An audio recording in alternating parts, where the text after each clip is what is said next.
See what's going on. I should still have the chat activated.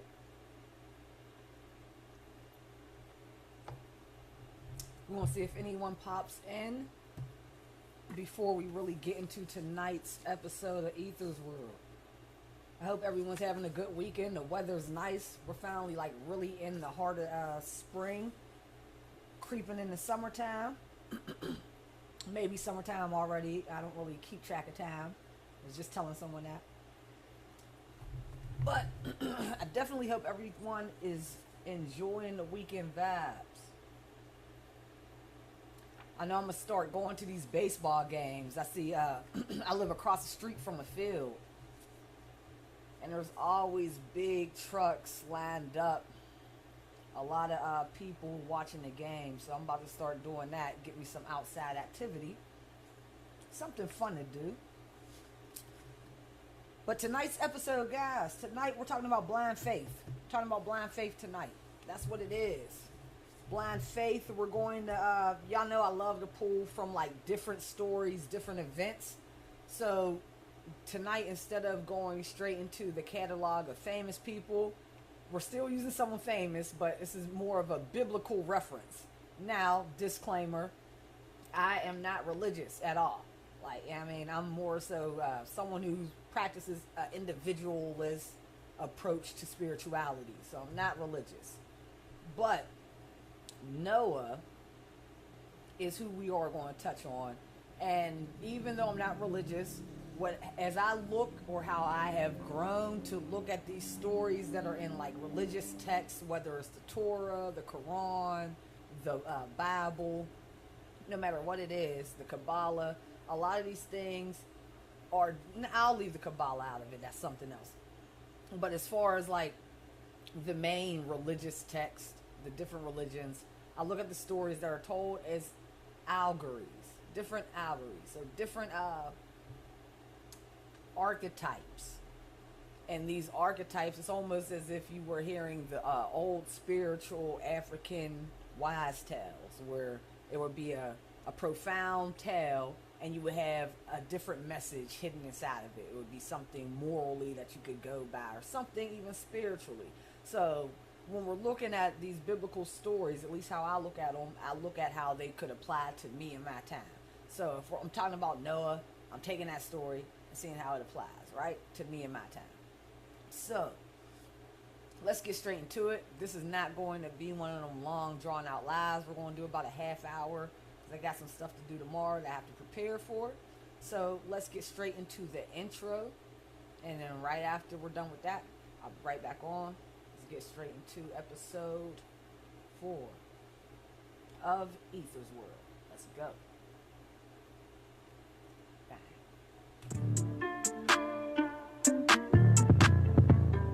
It's a vibe, it's a vibe, it's a vibe, I'm going live. It's a vibe, it's a vibe, it's a vibe, it's a vibe, right, I'm going live.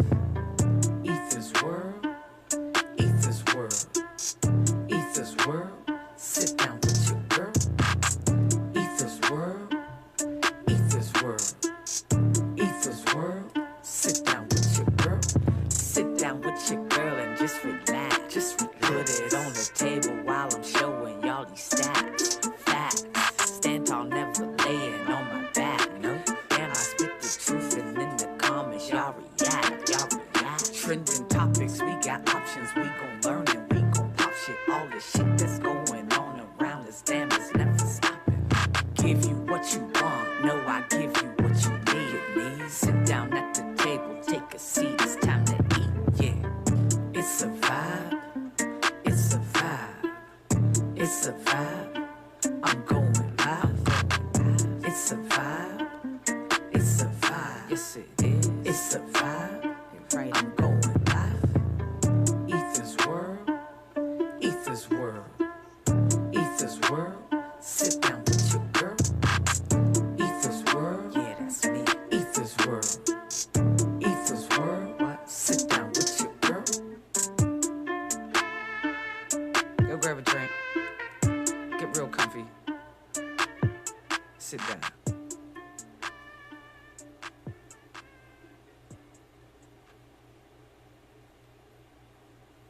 All right. Still charged up from the theme song. I love the theme song. It's my shit. That's my shit. Right? Let's get straight into it. Like I said, we're talking Noah tonight. That's what we're going to talk about, Noah. Blind faith is the topic, and should you have it? That's a super super loaded question. Should you have blind faith? I made that question loaded because I want us, the community of people who choose to come in and listen to what I have to say. Like I said in past episodes, I'm not here to like preach a sermon. I'm not here to like make you believe in what I believe in. No. I'm here to have an open discussion. At the end of the day, the comment section, that's all you, as I say in the theme song. So as we start to really build a community, feel free to type in whatever I'm talking about, type in your comments, and you guys can interact in the comment section. I'll call out the comments, and we can go like that as well. So this is a free space. So blind faith and should you have it, what I want us to be able to do is have these types of conversations where we understand there's a black, there's a white, but there's also always a gray. There's a his side, there's a her side, but then there's always the truth, and it usually lies in between these things. So a lot of times we'll have loaded topics where we'll be shifting out through both sides and kind of just looking at it from all perspectives. All right. So blind faith and should you have it? We're going to talk with Noah. Start with Noah. Noah is a perfect example of blind faith. And also, the other thing I was going to call this is following or answering the call. I think I named it that on my Facebook page. So answering the call, same type of thing. Noah gets this call from God, right? He's told that there's going to be a flood that comes for him to prepare to basically save mankind. Noah is to build an ark. Those are his specific directions from God himself, right? So that's what you would call a call. You get a specific set of directions, that's the call. Now, when we're listening to these stories, especially as a child, we've heard these stories when we were kids. So a lot of times we have to remember we heard them from a child's point of view, right? We're going to definitely hear God, or in, as far as like the story goes, we're going to picture it as God speaking to Noah. Now that we've grown up and a lot of us have had our own interactions, we've had more of our own personal relationship with spirit, whoever the creator is, whoever you choose him to be for you, whatever you call him. That's what I should say. Whatever you call him, her, it, whatever, right? Within that, we've all had our own experiences of a call or getting messages or getting that little nudge of what to do, what not to do. So from that perspective, there are certain things that we all have a calling on our lives to do. I was just talking to my bestie about this, where you know what I mean? Like, we all know. And going back to childhood, most of us have known a piece of the calling, which is usually the whole thing, since we were children. And then, as I always love to talk about and bring up, as you grow up, as you get into the dogma and the practice of what everyone thinks you should do and what you must do, and oh, this is the standard of today's era. So the standard of today's era is to, especially when I was coming up, the standard was go to high school, go to college, get your degree, and then, you know, get married, have kids. That's the standard of the era. Nothing's wrong with the standard. But what we're saying is sometimes your calling may not fit. It may fit within a standard, but it may not fit within maybe your racist standard. Maybe you want to be something that is not, okay, let's say, I'll use this as a perfect example. And this is no disrespect to anyone from China or, yeah, I mean, with a Chinese background culturally. But I can almost be for certain that their grandparents and great-grandparents were not so happy about them hopping into this hip-hop dance shit. You feel me? Or hip-hop at all. The dress of it, I mean, Japan as well. Japan, China, they're hip hopped out. So, but if this dude's calling, even though he's from Japan, if he's being called to be a hip hop dancer, what is he supposed to do? So that's a good example, right? And it's about following the call, and should you follow it, or what leads you to it? What leads you to even knowing, nah, this is something I really should follow? So Noah's a good example of this, because we gotta look at Noah. All he had was a call. Do we ever think about the fact that Noah didn't have shit, y'all, but a message to do this, and because this is coming, the flood that's gonna wipe everything out. Now, not only did he have to build the ark, y'all, he had to collect 2 of each creature on the land. What would you do if anyone called you with such a with anything that great to do and really didn't have a reason, like proof that this was going to happen? Yeah, the first thing we're going to do is even start asking, like, well, wait a minute. Before I even start grabbing these resources, what makes you think this storm's even going to come?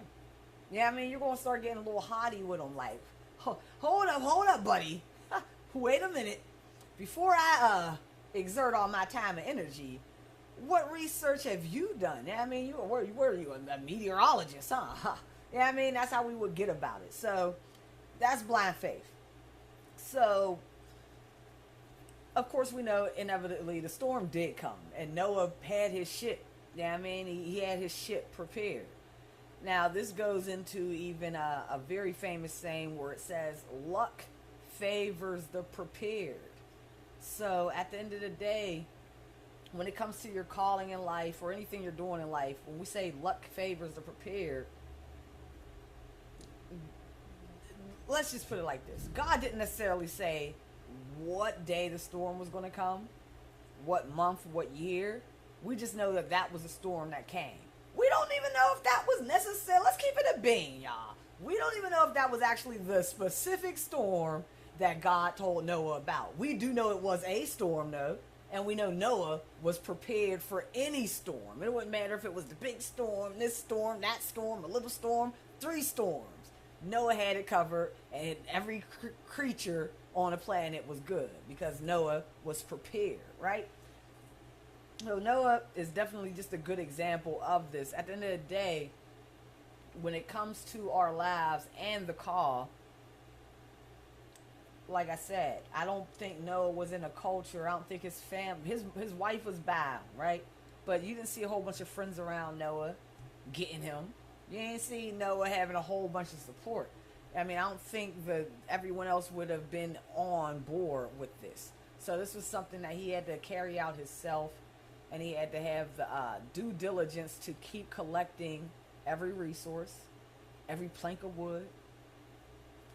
When things went wrong during the building of the ark, because I'm sure things didn't go just as splendid. I'm sure whatever he drew up as his architectural plans, there was holes in them plans, and he had to start over. There were things that didn't fit, and he had to recut. You know what I mean? But no matter what, he saw it through. So once you do know that whatever you're doing is actually a calling on your life and is what you've been put on the planet to do, it really does give you the strength to make it through no matter what comes your way. No matter what it is, you'll be able to see it through, because you know at the end of the day, Noah, nothing was going to stop Noah. Why? Because no one told Noah to do this but God. And that's the same way the calling is. At the end of the day, even if you're not spiritual at all, if you know what it is, if you know I'm supposed to do this, that's God, y'all. Like, that's still, you know what it is. You know what I mean? Like, so no one can stop that. No one can stop you from being who you were meant to be when you were even designed to be put on the planet. So that's where the blind faith kicks in. And that's where you should always follow blind faith. That's really one of the main times, and maybe one of the only times I say you follow blind faith, is when it is pertaining to your calling. You know what I mean? You're going to know when you're supposed to be doing something. Now, other examples of this blind faith. Joe Jackson, y'all. I brought him up in the last shit. because he really gets slept on. I ain't even gonna say slept on. He gets talked about in a negative way. Another one is who y'all really gonna hate me for trying to give any big ups to, but I want to make sure, like I said, what I say, black, white, gray. What I tell y'all, yes, no, there's always an in between. But another one that we'll probably talk about in the future is Ike Turner, just because I'm into music. So we're definitely going to speak about his contribution. And that's the main thing that gets really, really, I believe, purposely swept up under the rug with Ike. But Ike has done so much for the music business. It's freaking amazing. It's crazy. And as a black man, he's done a lot of even what people have died trying to do with ownership and shit like that. So we'll get into that shit too. But anyway,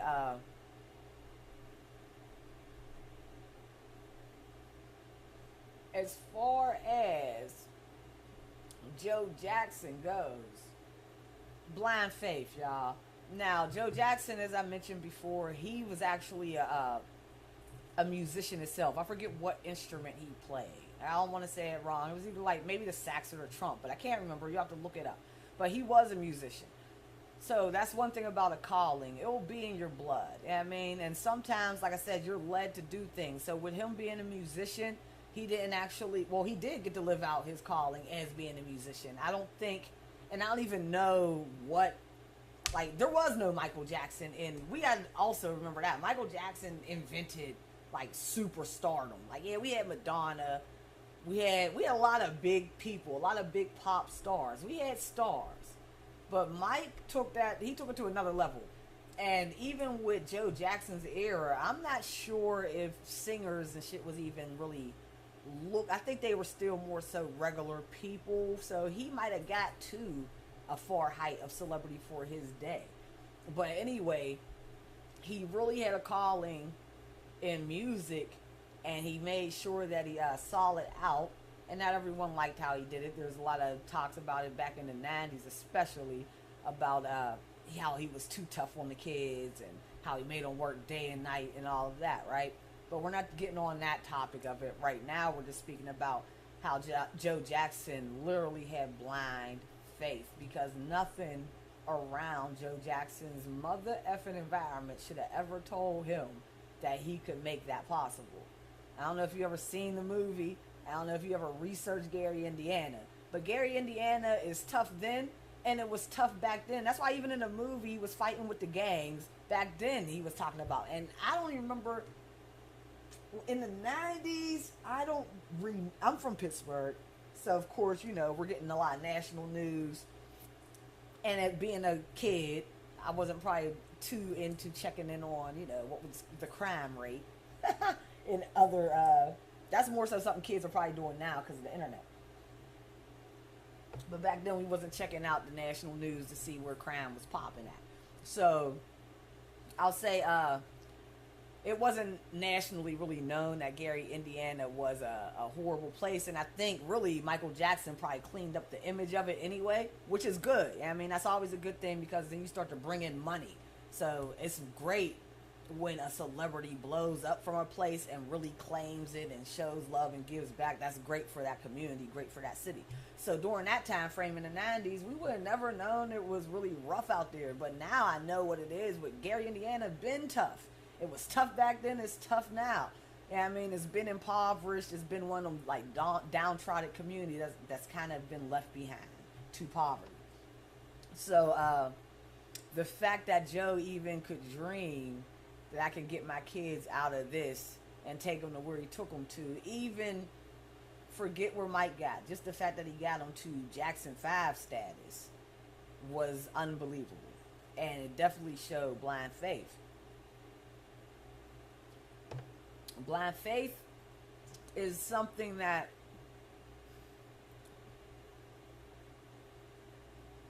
it's like, even when the chips get hard, even when you're like, damn, yo, everything's coming against me, it's just like nothing's working, right?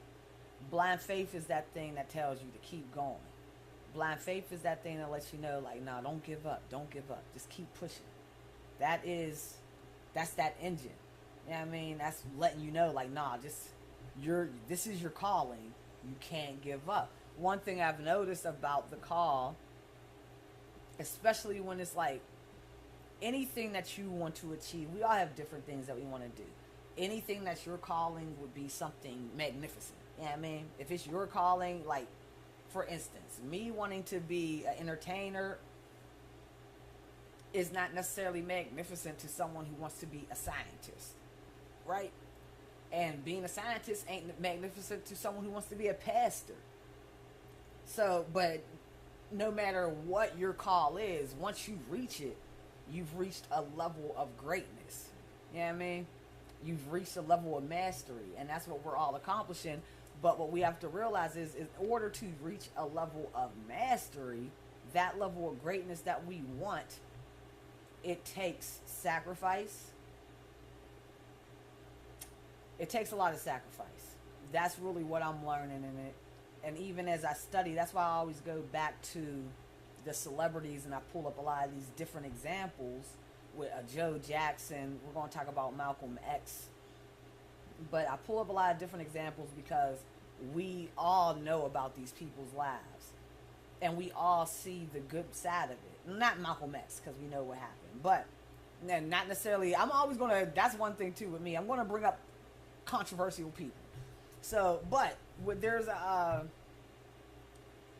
we see the end result. We always see, when it comes to celebrity, anyone you know, I don't care who it is, you see the end result. You see that they made it, but we don't always, or we're not always in touch with the how. And it's not to necessarily glorify the celebrity, but it is to take a scientific approach to how success even works. Just so when I'm looking at these people's stories, I'm seeing common trends. And like I said, whether it's a scientist, a pastor, it don't matter who it is. Whoever reaches their level of mastery of whatever their calling is, they go through a consistent amount of these steps. You know what I mean? And that blind faith is always that thing that's leading them out until they reach their ultimate goal. But the things that we want in life, the big things, especially the things that we were put on this planet to do, we have to realize that the tests, the trials, and the tribulations that we go through while we're trying to attain the goals is actually preparing us for our seat. I mean, all the things that we go through, you'll notice when you look back, like, damn, I had to go through all of that because this is actually everything that is encompassed of what my thing is. And whatever your call is, it could evolve over the years. It could change. Right now, for me, it's entertainment. It's not always going to be that for me. So that's another thing, is allowing yourself room to stretch. So Malcolm X is a good example of this, allowing himself room to stretch. When Malcolm X went to prison, he knew who he was. A little slick, smooth ass motherfucker. That's who he was. You know what I mean? May 19th. I'm born on the same day as Malcolm X, so I've been there. Like, I've been in that place. Like, I'm a little slick, smooth ass motherfucker. You know what I mean? I've been there. So Malcolm X knew who he was. He had to open himself up. And while he was in there, he received a calling. Now, blind faith, a lot of people will try to sleep on the prison story. You know what I mean? It doesn't get enough recognition, I don't think. Like, people who come from prison and really are rehabilitating themselves, because I'm a believer in the prison, the jail system is not there to rehabilitate you. It's literally up to the individual of whether they're going to take that time and use it wisely. I mean, I've seen it a million times. I've seen people use it super wisely, and I've seen people not do well with that time. So I'm always very, very, very intrigued by the person who uses that time well, because I know I never did a bid, right? But I've done spiritual bids. I've done spiritual type lockdowns, so I could just imagine doing a physical lockdown. Wow, because I'm sure in that situation you're also in a spiritual lockdown as well. So it's like a ×2 situation. So I could imagine the strength it takes to see yourself out of it and have that blind faith to know, like, nah, I'm about to turn this shit around and we about to do something else. New chapter. So anyone in that situation who's done that, is very, very strong, has a very, very strong spirit to even be able to overcome that and to have the blind faith to know, like, it's looking tough, it's looking bleak, but I know what it is. Malcolm X definitely showed that. Just from him going from being a little punk ass, he wasn't no big criminal, so it's not like he was Pablo Escobar. He was doing petty crimes. So he went from being a petty criminal, slick, to being one of the biggest world leaders that we've ever heard of in our lives. Changing the way people think. We're still speaking about him to this day, you know? But this does come from a sort of blind faith with him knowing he doesn't have to be shackled to his past. That's another thing. And this is just me ranting, y'all. This is me doing a freestyle at this point. I didn't come on here with too much preparation. But life is going to require you to shed yourself or to shed your skin from time to time. You can't always hold everything with you. And sometimes it's people, sometimes it's situations, sometimes it's just events that you've gone through. But a lot of times in life, it's okay. It's like, I feel like a lot of us need the permission to reinvent. Like, it's cool to reinvent yourself. You don't have to feel like, oh, I made this mistake, I did that, oh, I'm just stuck. No, you're not. You're not stuck. You can just reinvent yourself, bro. It could start today. You could start doing something new.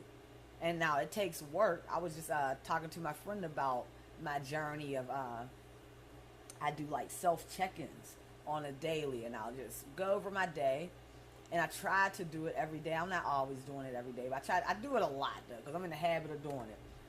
So I think now I'm to the point where I'm doing it even when I'm not noticing I'm doing it, but I'm always reflecting on something my day, right? And as I'm reflecting on the day, seeing how I handle my day. Am I happy with how I handled my day? Am I happy with how my day went in general? And in the past, there was so many days where that answer was no. No, I didn't handle this right. No, I don't like the way I did this. Damn, I fucked this up. There was so much, but over time of me just giving myself that self-evaluation and also learning not to beat up on myself. Just knowing like, okay, these are just things that I want to work on. Like, I didn't have to beat myself up, and you don't have to beat yourself up in the process of becoming the best version of yourself. It just is what it is. It's all a part of the process. You don't really have to be in a rush when it comes to becoming the best version of yourself. All you can truly do, and what I learned is to take it day by day, step by step, one day at a time. So I'm very, very, very highly staked in the present. The future is great. I see me in it, but I don't focus on it. I love my past because it's made me who I am. And like I said, I was telling, my buddy, great stories, great stories from my past. So love my past. It's made me who I am, but I'm really steeped in my future. So even right now, as I'm talking to this computer screen, knowing it's going to reach someone out there, I'm focused on just this. This is going to lead me to my future. This is a part of my calling, but I don't have to focus on who's going to be on the other end. I don't have to focus on what's going to happen next week with this. All I really have to do is focus on me getting the message out to you right now. So when you recognize the call, when you know what you have to do, when you know what it is, the universe, your spirit team, your higher self is definitely just pleading with you to follow the call, to have blind faith. And this don't mean quit your job, whatever it is. Like, it just means don't ever give up. See, that's what I've learned too. Like, a lot of people think, oh, you got to fall all out into it. You got to quit your job. You can't. No, you don't have to do any of that. As long as you know what you're supposed to do and you're working towards it every single day, things will naturally just start to slide into place. And this is things that I'm starting to really, like, I've heard other people say it, but now I'm starting to see it for myself. So it's the truth. Like, at the end of the day, one day at a time, do what you got to do. Don't worry about the end result. Just worry about every day when you get up, accomplishing the goals that you need to accomplish to make yourself the better version of yourself. Accomplish the things that you need to accomplish to put you on your life journey so you can continue to follow your calling. And during this journey, during this process, if things do go wrong, don't beat yourself up. Things go wrong for everyone. I mean, you think Malcolm X wanted to get shot in the auditorium? No, he did not. That day, things went wrong. You feel me? So things go wrong for everyone. But at the end of the day, it's about the work that he did. Now, if Malcolm X would have been focused on that day, which a lot of people would have been, that's why they didn't take that station, and that's why no one has stepped up really since the 60s, since that slew of people, right? Which, I'm not, I feel you. So, because, you know. So, anyway, if Malcolm X would have been thinking about the reality of that being a possibility, if he would have been thinking about the possibility of that day coming prior, like the whole time up from the time he went to prison, met dude, started learning, he would have never been able to accomplish what he had to accomplish. Malcolm X was every day just putting in his work, doing what he had to do, following his car every day, plugging in every day, doing this on his calling. And then, yeah, something bad did happen. But because Malcolm was just living day by day, doing his work every day, he left behind a whole legacy day by day. So that's what it's about. Even if you're cut short, your legacy is going to be a lot bigger than what it would be if you never started. You feel me? So I think we could leave it right there, y'all. I hope this was a little motivating. I'm not sure what we're going to do next week, but I'll probably have some clips together. But we'll see, because I'm not really messing around with that copyright claim stuff. So I may have to start reaching out to a couple different outlets. I got some in mind on who I want to use their clips in specific, because they talk to decent amount of people, decent amount of celebrities. So start reaching out, making some calls. Oh, thank you. So yeah, I'm gonna start reaching out, making some phone calls, and seeing if we could use some of their clips so I don't get the copyright claims, and then digging deeper on the celebrities and all that. Also, coming to the channel, I will be doing some live videos where you actually see me in the studio mixing and mastering the music and kind of showing how that's done too. So that's all stuff that's in the works within like the next month. Crystal, I appreciate you for always showing love. And that was episode 4, y'all. So make sure, guys, like I said, blind faith, yes, when it comes to your calling, you should have blind faith. If it's something that you feel like you're called to do, yes. Blind faith. All right, y'all. I'm out. I hope this was enjoyable. I'll see y'all next week for episode 5.